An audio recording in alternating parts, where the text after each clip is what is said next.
Hello and welcome to Women's Biz Podcast. I'm Annie Gibbins, founder and CEO of Women's Biz Global, and I invite you to get comfortable and listen in on candid conversations I have with fascinating women from around the globe. Business leaders, entrepreneurs, humanitarians, athletes, and a whole lot of regular people. Tune in as they let their guard down and open up on aspects of their business and life journey, how they measure success, and what they have learned along the way. These conversations aim to inspire you to embrace opportunities and possibilities beyond the limits of your imagination. Reclaim your power, strength, and vulnerability. Stand in your truth and propel yourself towards the life you dream to live. Hello and welcome to Women's Biz Podcast, everybody. Annie Gibbins here, and I'm super excited to have you joining us today. I want you to start getting ready because we're going to embark on a journey into the world of workplace flourishing. What a great topic, and women empowering in those flourishing workshops, workplaces with Robin Litster Johnson. She is our guest today. Welcome to the program, Robin. I am absolutely thrilled to be here. Absolutely thrilled. I'm so excited to have you on the program today. For our listeners, Robin is an international best-selling author, a keynote speaker, a wellbeing advisor, a fraud protection prevention expert. Oh my goodness, what a great skill to have there. I can't wait to dive into that one. She's a beacon in creating humane, ethical, and resilient organizations. And shouldn't we just expect that they would be, but they're not? So we need people like Robin who can actually make that happen. She's got profound expertise in organizational behavior, applied positive psychology. She has seriously single-handedly empowered countless individuals and organizations to thrive in this way. We're going to uncover some unique insights that she has learned along her journey, some about transformative workshops that she has for women to really foster change that lasts. So welcome to the program once again, Robin. We are going to have such a wonderful program, and I'm looking forward to, first of all, talking about juggling the multiple roles and the responsibilities we all have, right? So we're all juggling like a ridiculous amount of hats. And you will be working with people who are not only in these workplaces that you're wanting to transform, but people come to work as these humans who are all doing different things. Do you have some strategies or approaches that you employ to ensure that they have just an ability to be able to get their focus on their well-being and their self-care while they're trying to work and advance their careers? Yes, I do wear lots of hats, and I think most women wear lots and lots of hats. We wear lots of hats at work. We wear lots of hats at home. We wear lots of hats in the community. And I would say that lately I've been really trying to focus on what is most important right now, what needs to be done right now. I also learned that I'm the kind of person that I need hard deadlines. And so I try to create hard deadlines for myself. Like scheduling this podcast right away, as opposed to waiting for a month, just schedule it right away. And that helps me then focus my time. I also really believe in engaging in important things for my own self-care. For example, getting enough sleep. Maybe there might be a night here and there that you have to, pull an all-nighter or, stay up late. But I don't do that multiple nights in a row anymore, like I might have done in college.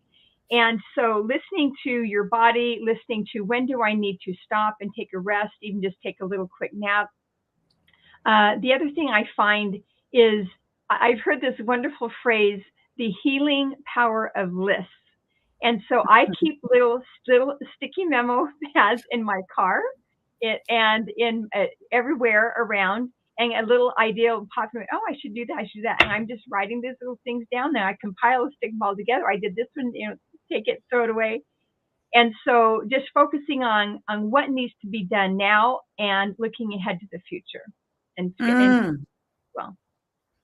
Which takes that ability to reflect on yourself, take time out to actually work out, one, to make those lists, and two, to just be constantly reassessing what is most important. I love the way you focused on that, because that priority can change, right? And so we make these dreamy lists sometimes. Sometimes we get the people who don't do a list and hope it happens. And for those people, you really need to reach out to one of us, because your life will change once you start making lists. But often you write them in this, view of, oh yeah, that'll be right and it'll be right forevermore. But then, that's right. Circumstances change. We've got to be so fluid with that, don't we? Yes, absolutely. Yeah, being flexible. The other thing too is being flexible and being pleasantly flexible. And about 6 or 7 years ago, I just had some experiences that I had this little schedule all laid out. It got totally topsy-turvy. And I was like, okay, I can change this. Oh yeah, I can change this. Oh yeah, someone can't do something, I can change it so a better time. And how it turned out is like throwing a bunch of pieces of a puzzle up in the air, and then they all just landed in a reverse order, but the perfect order for what had come up that I needed to change and be adapted to. And in that moment, I just had this epiphany. I just said, you know what? I'm just not going to worry about schedules anymore. I will make them. I'll be responsible and get things lined up the way being responsible. But when they all get kaplooey, I'm just not going to stress about it. I just will say, okay, I'm going to stay calm, stay flexible, stay creative, and I just trust that things are going to work out. And that has eliminated most of the stress in my life. And once again, I'm being responsible, but when things get all topsy-turvy, I don't freak out and get all anxious and stiff and angry and frumpy faced. I just say, it's going to work out. I don't know how, but it'll work out. So I love that. I always approach things in two different ways. I'd love to hear your thoughts on this. So one, I'm incredibly strategic. I'm the person with the year planner, the 6 month, 3 months, monthly to the week and all that sort of stuff. So I'm a lover of strategy and planning. Then I also have this other side that I then go, considering all of that, I want to have 5 priorities, and I never go more than 5 because I can only cope with 5 things. So I've got my 5 priorities and I then triage them. What are the most, 1 to 5? And then something might change because I do run multiple hats. I'm a nana, I'm a mum, I'm a business owner of a couple of businesses. I do other things to help people. And so I've got all this happening. And then something suddenly will change or move. And I've got to, every week, I feel that I have to then go, are my priorities 1 to 5 still in the same space? And if something huge comes in, like I just shared before we came online, everybody, that I just bought a house this week. Oh my goodness, so exciting. But when that happens, that's going to be a massive thing, in the next few months. I then have to think, does that priority need to be one of my 5? I'm assuming yes, and it's going to rate quite high. But then I go, oh, I'd love to hear your thoughts on this, Robin. Do I then have 6 on my list, or do I actually have to make that big, bold decision and go, one of those other things is just going to have to go off the radar for a while so that I don't lose my balance, right? Because it's a fine line on staying balanced, not wearing yourself out. So would you, in that circumstance, go for 6 on the list and just burn yourself a bit, or would you go, you're going to have to let something go? Well, I would probably, with me, I'd probably just have a list of 6. However, but with the caveat that let good enough be good enough. And that on some of the things, being okay is good enough. For example, today is a perfect example. So in my faith tradition, it's a lay church. Everyone just volunteers. No one gets paid. And so we take turns cleaning the building. And so is my week this week to have my little team come and help clean the church. Well, after one thing or another, and really just a few people could come. So I kind of set out, hey, can more people just show up if you can? And so I decided, you know what, with whoever shows up, we're just going to do the minimum of what is most important. Like instead of washing there's glass doors that come into the building. Instead of washing the entire building, we're just doing the ones in front and just say it's good enough. And I'm gonna look in a room, and if there's some stuff on the floor, I'll pick it up and put it in my pocket. And if that's good enough and it looks clean, that's good enough. If it's really messy, then we'll vacuum it. But so again, we maybe need to keep our priorities, keep the things that are important. Mm. But on some of them, we say let good enough be good enough, and we don't stress about it. Yeah, I think it's just having an awareness ahead of the time and going, okay, this is going to really push things. I can't do it all. I'm at the risk of burning out. I am going to have to make those decisions. I either have to take it off the list, whatever it is, for a while. I have to delegate it, and I'd love to talk to you about that. You know, how do you discern and what to distinguish falls under your responsibility and what doesn't? You know, whether it's in your business development, your teaching, your well-being, the other responsibilities that you have. You know, do you have to do it all? Is the question. Mm-hmm. Yeah, you know, that's a very, very good point. And that's something I've had to learn over time. You know, what is my responsibility? What isn't my responsibility? And for me personally, that has more falling into the realm of trying to manage other people's lives. And I've learned that how other people choose to live their life is not my responsibility. I can try to gently influence, but ultimately, people are human beings, people are adults, and how they're going to choose to live their life is how they're going to choose to live their life. And what I need to focus on is, what do I have control over? What am I responsible for? And there's just a lot more. There are enough things that I am truly responsible for that I don't need to be sticking my nose into someone's business and saying, why aren't you doing this? And why aren't you doing it this way? Why are you doing that? And so just that ability to give other people some grace and not have to make people do things the way I think they should do them, as long as it's getting done. So a lot of that responsibility, that notion of what am I responsible for, what am I not responsible for, and then focusing on that. That doesn't mean I'm not going to try to be helpful, appropriately helpful, but there's a difference between being helpful and kind of sticking my nose into someone's business and trying to take over. And it's a learning curve for all of us, particularly us bossy women, with these natural tendencies that we just prefer to do it ourselves, if we're really honest. But that is actually limiting, the opportunity for other people to contribute, to go on their journey, but also for us to value that things can be done in a slightly different way. They're still kind of be done completely fine, and that's a good thing. Oh my goodness, it is a good thing, and that's been a huge learning curve for me, because I kind of prefer to do it all, but it's not going to work out well when I do that, and particularly as your business and your life grows. You have to actually be able to delegate more, and now I'm at the opposite end, that I want to be spending 80% of my time in my top 20%, and so with that means you have to actually delegate and to be able to bring people on your journey, and that is a good thing. So can you delve a little bit more into the practical nuts and bolts of how you approach the development of a business? You're expert in that. So how do you draw on your expertise to very diverse domains, like fraud protection, right? Like teaching, like wellbeing advisory. Businesses are just so different. So how do you approach that, turning their visions into a reality? Yeah, exactly. Well, in full transparency on the fraud prevention, I actually work for a company called Safe Checks. We specialize in check fraud prevention. And in full transparency, I work for my brother. And so I work for his company, and I help do many, many different things. And I am the primary editor of Frank Abagnale's Fraud Bulletin, Frank Abagnale of Catch Me If You Can fame.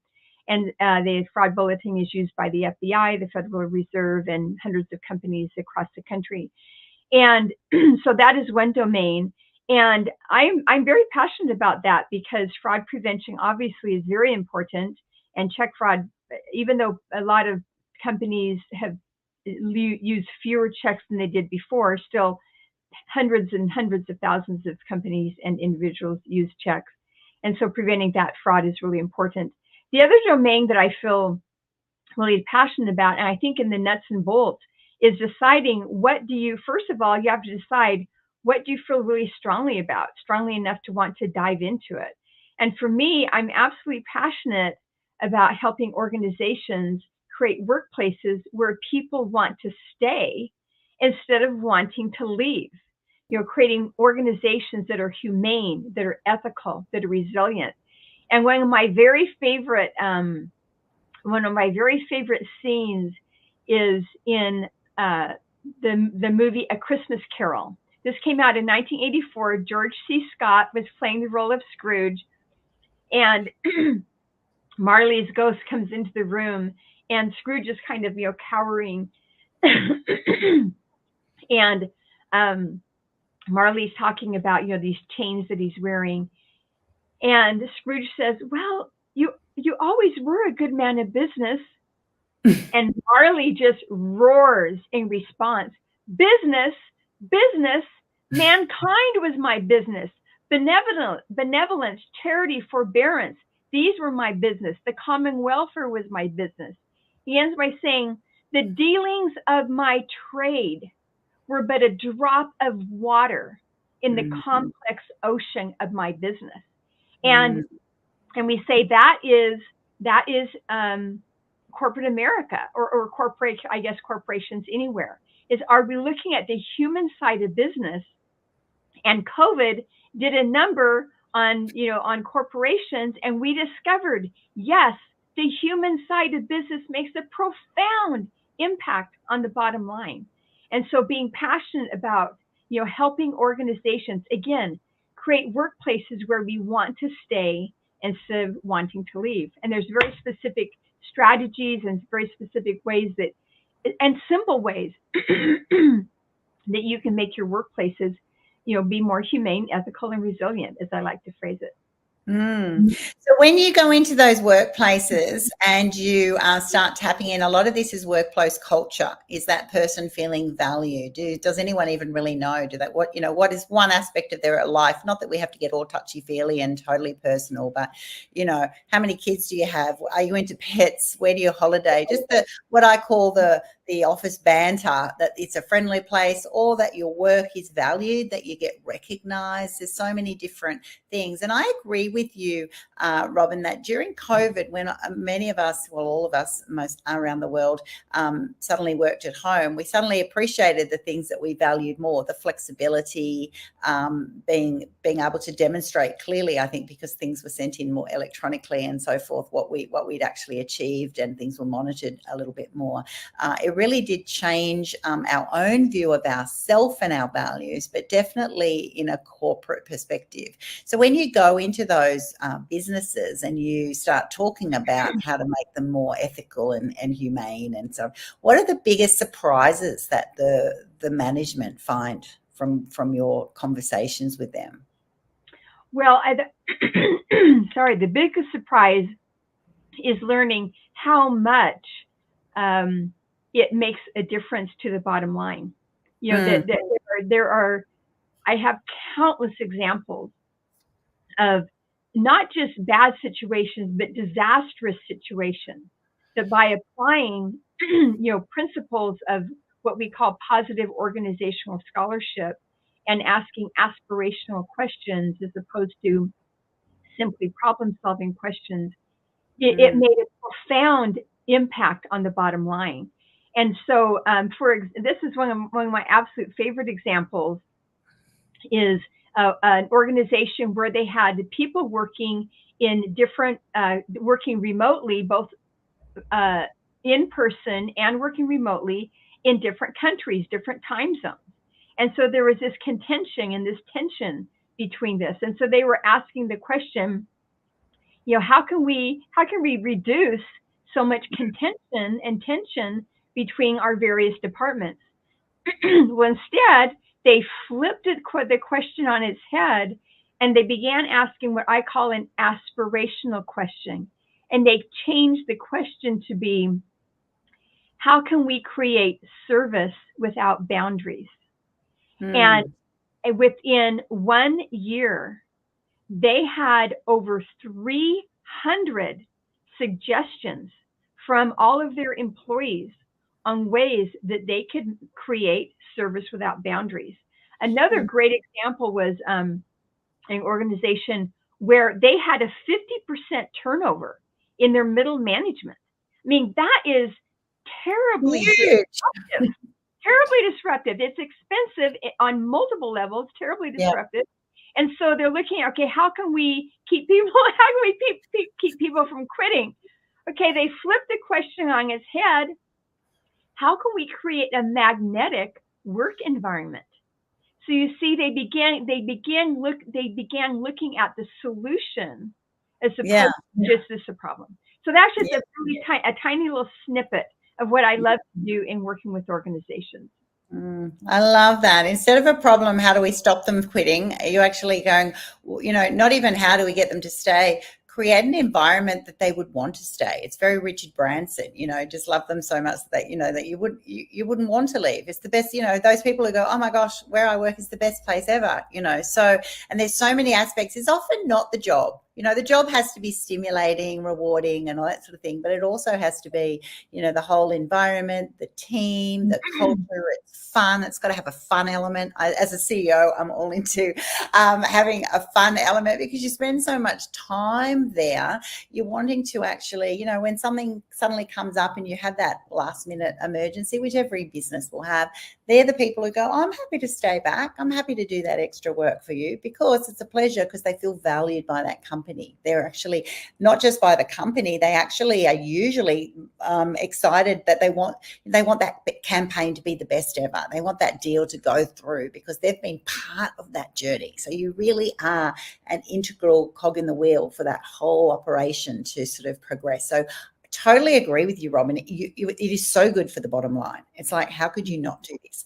I'd love to ask you another question then about the whole aspect of self-care and wellness, because a lot of the corporates have obviously over the last few years, they put a lot of that into that office space. They've got table tennis tables, they've got prayer rooms, they've got, good food available. They've, they give you mental health days, all this sort of thing. Do you think this is the responsibility of a future work environment, or do you actually think it's more about individuals to actually go, you need to look after your own self-care, it's a personal thing, or is it a combination of both, I'm assuming? I would say it's a combination of both. I think that for organizations, are they doing these things just to check off the box? Or are they doing them because they really feel that this is something important? And if they're simply checking off the box, I think the employees will be able to detect that, probably because they won't have asked the employees, what is it that you care about and what would be meaningful to you? In one of the studies, this was done by, I believe it was done by Deloitte, but they, the upper management, the C-suite, 91% of them thought that the middle and lower people believed that they really cared about their well-being. Well, the middle, only about 50% of the middle, 56% of the middle and lower people believed that the C-suite cared about their well-being. Massive disconnect. And so we might think that I'm really caring, but have you really conversed with them? What is it that's really meaningful to them? So if you're doing the well-being stuff just because you've heard about it, and so you're going to slap it into your agenda and check the box, I think that's not going to work. If it comes from, I am trying to create a humane, ethical, and resilient organization, what does that look like? How do I feel about that? Then I think that makes a big difference. On the other hand, and it's one of these yes and moments. Individual well-being is something that that people themselves can also be responsible for. Yeah. In addition to the systemic arrangements that are being made, the systemic culture, individuals also need to have agency, and they need to have what I call self-responsibility. Yeah, 100%. I mean, you can't just do an all night watching Netflix and then turn up to work and think it's your work's responsibility for you not to be feeling refreshed. That is for sure. I love that, and I think there is a lot of that ticking the boxes. It's because we've got XYZ available, therefore we are an organisation that supports and values our employees' health, and that's not it. It's one. Did they want? Is that what the organisation want? Was there an opportunity to contribute to ways? How many people play table tennis on the table tennis table, for example? Was that one of their priorities? Has the staff been consulted on that? Is probably what I'm going for. All right. Mm-hmm. So when you're going through all these times, you'll have found a lot of times in your career development and those that you now work with, self-talk and mindset significantly affect all of your emotions, your behaviors, your life trajectory. All right. So how has that realization shaped your approach to navigating challenges? And then are there any little tips that you then now are aware of this so you help others that you work with? Yes, absolutely. Okay, so it is May 18th, 2020. I am graduating from the University of Pennsylvania with my Master of Applied Positive Psychology program. I'm fully decked out in my cap and gown, all of my regalia, in my living room. Because if you remember, May of 2020 was during COVID. I live in Los Angeles. And of course, you being in Australia, you know about more than I do about lockdowns. Mm-hmm. And so I had decorated my living room with balloons and with banners, and the school did a fabulous job turning graduation into a wonderful online event, and it was truly a joyful it was an overtly joyful celebratory occasion. And I was holding on to a secret. I had not yet begun telling any of my family or friends that my husband of 34 years was ending our marriage at that same time as graduating. And once the dust settled, later in the summer, the dust kind of settling down, I found myself saying, now I'm damaged goods. Now I'm damaged goods. Well, suddenly one day I kind of woke up. I said, wait a minute. You know a lot of women whose marriages have ended. You don't view them as damaged goods. Why are you viewing yourself as damaged goods? And I said, I am going to take every inch of what I learned in my program, and I'm going to use it on myself. Well, January 28th, 2020, I'll be specific. I'm turning 65. I'm at a women's retreat, a big circle of my soul sisters. And I said, I can't remember the context in which this came up. I said, you know what?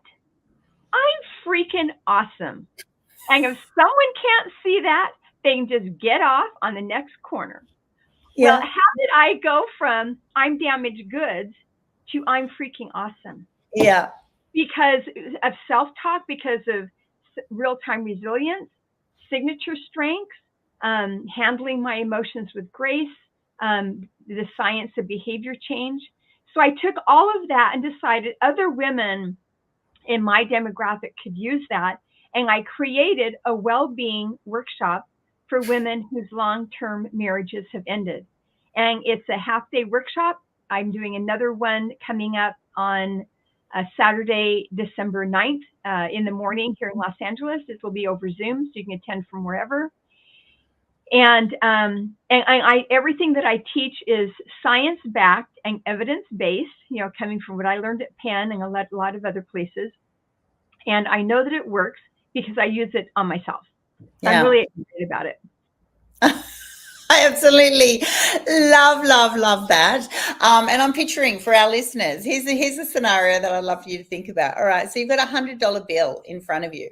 That $100 bill, if someone else has used it, scrumpled it, trodden on it, partially ripped it, abused it, it's still a $100 bill. It's still got its same value, whether it's looking crisp, whether it's looking tatty. it's still of the same value. It's for your view. So if you're thinking about yourself, you're like, you have the same value. It doesn't matter. It's someone else's loss now that he hasn't appreciated you. And when you come out that other side, that's right, you're suddenly realizing not only are you not feeling the tattered version or a lesser, you've actually on that journey went, you know what, I have that same value that I was born with. And now the best factor is that you appreciate that value, because now that $100 bill version of yourself is like, oh my gosh, what can I actually, if I start valuing this, how far can it go? I can invest it. I can do different things with it. It's it's a very practical Annie left field way of for our listeners thinking, yeah, that's true. It doesn't matter how someone else values that. It's how you value yourself, and then are going to be able to apply that. So well done you. You are going to be bringing so much value to those women in your workshop, Robin. I have no doubt about that. You mentioned before that you have faith is a big part of your life and service. So how does your belief that God has your back, God, has brought you on this planet for a reason, he's there supporting you, how does that influence your decisions and your actions and the way you balance now your acts of service? And even if some things are little, they're important to you, how does that affect your day-to-day? It has an absolutely profound impact. My life has had a lot of ups and downs,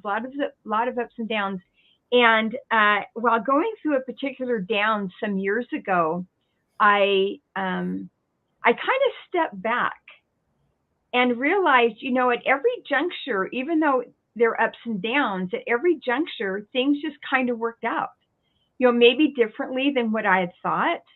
Maybe differently than what I was hoping for, but had worked out. Mm-hmm. And this quiet calm kind of came over me, and I realized that at every juncture, God had my back. And because of that, I could just relax. I still need to be responsible. I still need to take positive action. I still need to do, what is in front of me. But I could have a more calm view that I didn't have this anxiety. I used to have a lot of anxiety, or maybe not a lot of anxiety. What I used to have was what I called a low-grade anxiety, kind of like having a low-grade fever. You're not really sick enough to, to stay in bed, but just kind of this low. So I had this kind of low-grade anxiety, and what I found is that it's just gone. And what I came to realize is that having more than just a minute or two of panic, fear, anxiety is really an insult to God, because I have seen as they say, a cloud of witnesses that my life is going to be okay. It might be different than what I might have thought I wanted, but I'm going to be okay. And because of that, I can move through life with, like I say, without all this anxiety and panic and fear. And then my mind and my soul is opened up to be creative, to think of different things. And to the last part of your question is to be able to be of service to other people. The absolute best, and there's all kinds of science now in the positive psychology field, actual hard data, that one of the best ways to feel better when you're feeling down in the dumps is to be of service to someone else. And can be as simple as looking at the grocery clerk in the eye and saying, "Thank you. How was your day?" I keep a box of water bottles and granola bars in the back of my car. So when I come up to a stoplight and there's a homeless person, I can hand them a bottle of water and a granola bar. Well, do I also look them in the eye when I'm handing them that bottle of water? Do I also look them in the eye and try to make a human connection with them? Even just for a microsecond, make a human connection with them. And that is an act of service. And so, those are kind of some of the little things that, you have your big acts of service, and then, like when you're cleaning the church, and then you have a small act of service by looking a homeless person in the eye when you give them a granola bar. Yeah, absolutely. It's for me, it's gratitude and kindness, right?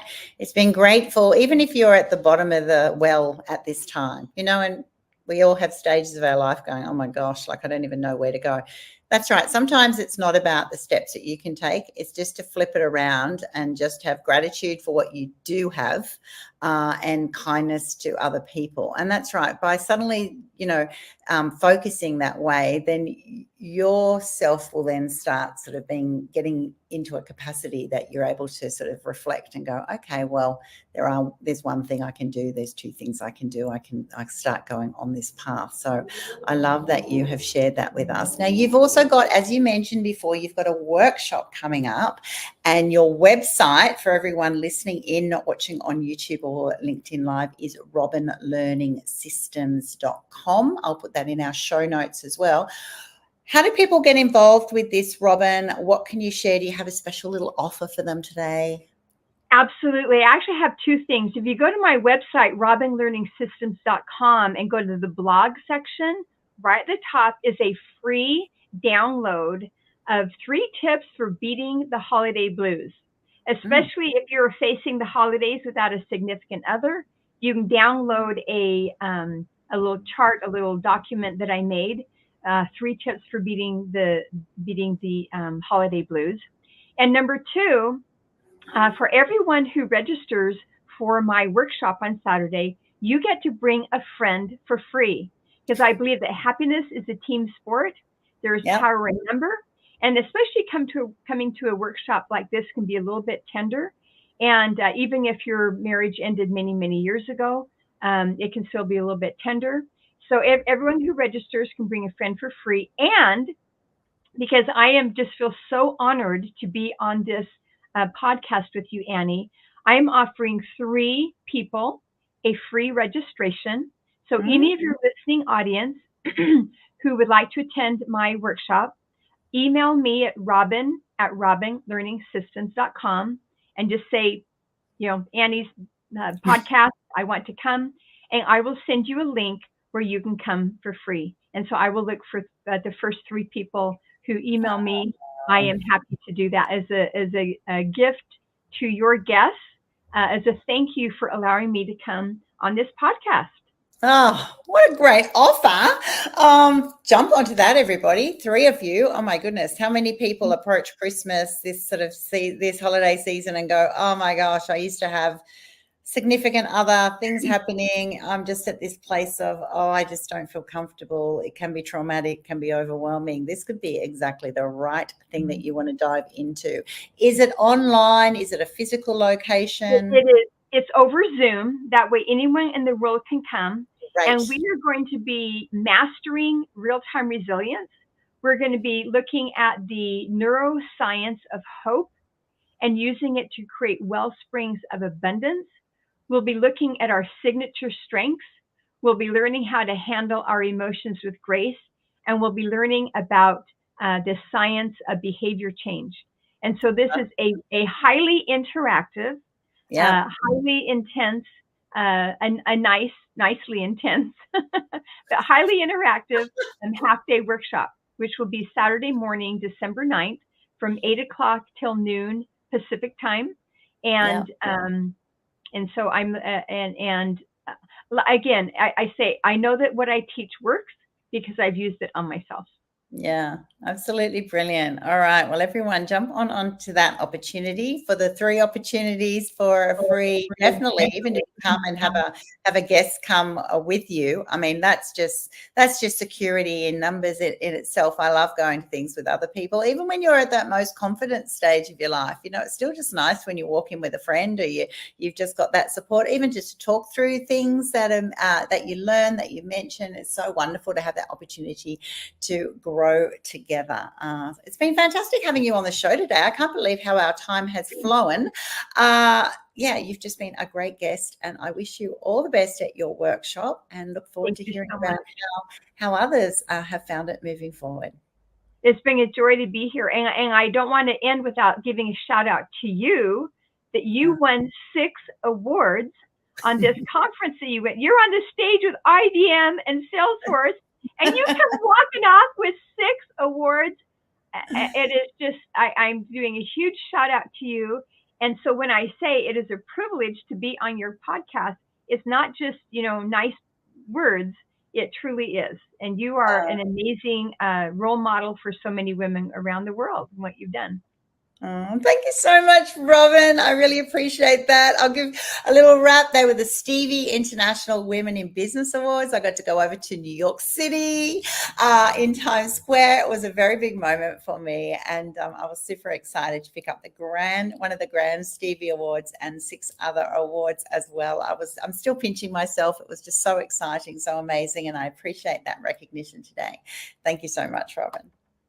Thanks so much for tuning in to this episode of Women's Biz Podcast. I'm Annie Gibbins, founder and CEO of Women's Biz Global. And if you would like to fast track your future success, pop on over to womensbizglobal.com, where you can find out how our coaching, media and publishing opportunities are helping women just like you to become and be seen as the trusted authorities in their niche. Inquire today and start reining in the abundance you desire.